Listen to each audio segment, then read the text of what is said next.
Não, isso não é uma frase de um filme de ficção. É uma das frases mais famosas da história da filosofia. Ela foi escrita por um filósofo alemão chamado Friedrich Nietzsche. Mas afinal, Nietzsche era ateu? Ele realmente queria acabar com a religião? O que significa Deus está morto? E por que suas ideias continuam sendo discutidas até hoje? Hoje, no Explica Aí, vamos descobrir quem foi Nietzsche e o que ele realmente defendia. Friedrich Nietzsche nasceu em 1844, na Prússia, território que atualmente faz parte da Alemanha. Desde muito jovem, demonstrou enorme interesse por literatura, música, filosofia e cultura clássica. Ele estudou filologia, área que naquela época estava muito ligada ao estudo das línguas e textos antigos. E Nietzsche foi tão talentoso que, com apenas 24 anos, tornou-se professor universitário. Mas sua carreira acadêmica não duraria para sempre.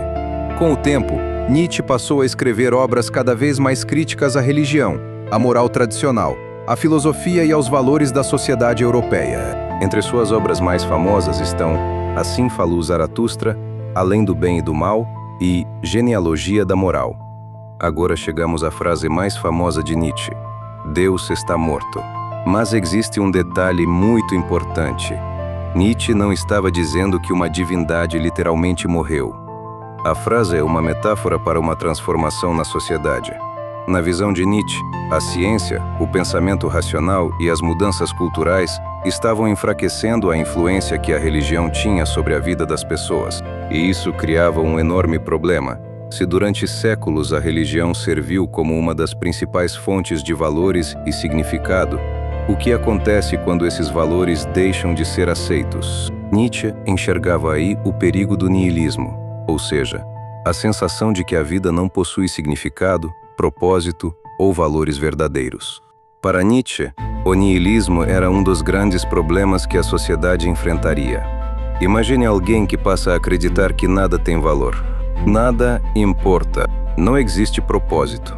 Não existe um sentido maior. Essa pessoa pode acabar simplesmente desistindo de buscar qualquer coisa, mas Nietzsche não queria simplesmente parar no nada faz sentido. Pelo contrário, ele queria que o ser humano enfrentasse esse problema e encontrasse uma maneira de criar novos valores. E é aqui que aparece uma das ideias mais famosas de sua filosofia, o famoso Übermensch, geralmente traduzido como Além do Homem ou Super-Homem, aparece principalmente em Assim Falou Zaratustra. E não, Nietzsche não estava falando de alguém com superpoderes. O conceito representa um ser humano que consegue superar os valores impostos simplesmente pela tradição e criar seus próprios critérios para viver. Para Nietzsche, o objetivo não deveria ser apenas seguir cegamente aquilo que a sociedade diz que é certo ou errado. Era necessário questionar: por que eu acredito nisso? De onde veio esse valor? Eu realmente escolhi isso ou apenas fui ensinado a pensar assim?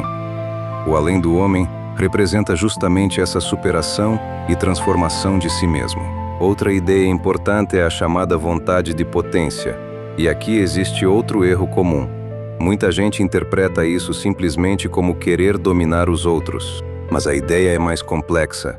Nietzsche associava a vontade de potência a uma força de expansão, criação, superação e afirmação da própria vida. Pense em uma pessoa que enfrenta dificuldades, aprende com elas e tenta se tornar mais forte e mais capaz. É uma forma simples de entender essa ideia de superação. Nietzsche valorizava muito a capacidade humana de transformar a própria existência em vez de simplesmente aceitar tudo como está. Nietzsche também questionou algo que parece óbvio: o que é realmente bom e mal? Em Genealogia da Moral, ele tenta investigar a origem dos nossos valores. Em vez de simplesmente perguntar qual é o valor certo, Nietzsche pergunta: quem criou esse valor? Em que contexto? Por que determinada atitude passou a ser considerada boa ou ruim? Ele acreditava que muitos valores morais tinham uma história e foram construídos por seres humanos. Por isso, não deveríamos simplesmente aceitar uma moral sem questioná-la. Nietzsche morreu em 1900, aos 55 anos. Mas suas ideias continuaram influenciando profundamente a filosofia, a literatura, a psicologia, a arte e até a cultura popular. E talvez essa seja uma das maiores características de Nietzsche. Ele não queria simplesmente entregar respostas prontas. Ele queria provocar o leitor, fazer você desconfiar das próprias certezas, questionar os valores que recebeu e pensar sobre o significado da própria vida. Então, quando você ouvir alguém dizendo, Nietzsche disse que Deus está morto, lembre-se.